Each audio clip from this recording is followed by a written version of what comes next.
Hello everyone, বদলগাছির লোকজন কোথায়? তারা একটু সাড়া দিন তো। বদলগাছি কে কে আছেন আমার আইডিতে তারা অবশ্যই একটু কমেন্টস করে জানাবেন। এখানে ভিডিও করার টাইমে অনেকেই তাকায় তাকায় দেখতেছিল, তো আমার অনেক লজ্জা লাগতেছিল, আল্লাহ কে কি মনে করতেছে। তো যাই হোক, এই ব্রিজের নিচে দিয়ে পদ্মা সেতু বয়ে গেছে, নদীটা সুন্দর। তো এখানে চারপাশে এই যে লোকজন মেয়েগুলো তাকায় তাকায় দেখতেছিল। যাই হোক, সবাই কেমন আছেন আর কি করতেছেন অবশ্যই কমেন্টস করে জানাবেন।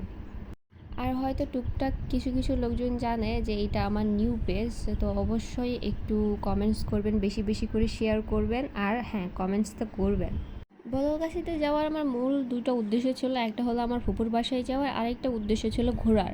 তো এখানে আমি কখনো ঘুরতে যাই নাই বা দেখা হয় না এরকমভাবে, তো ওই জন্য একটু ঘুরে ফিরে গেলাম। তো জায়গাটা আসলেই সুন্দর।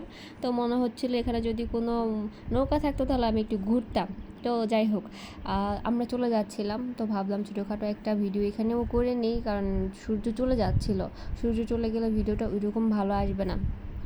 আর যেখানে একটু ভালো পরিবেশ দেখি বা সূর্য দেখি অথবা গাছপালা বা ক্ষেত দেখি, আমি সেখানে আগে ভিডিও করব, কারণ এইসব জায়গাগুলো আমার খুবই ভালো লাগে। তো আমি যাই হোক, যখন ভিডিও করতেছিলাম মনে হচ্ছিল যে আমার ওনাটা পড়ে যাবে, বাতাস ছিল, অনেক বাতাস ছিল। আর চারপাশটা তো সুন্দর, আপনারা দেখতেই পাচ্ছেন।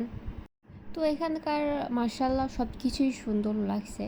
সুন্দর লাগলে কি হবে, আমি যেই গ্রামে গিয়েছিলাম সেখানে একদম নেট নাই, নেট পাচ্ছিলই না।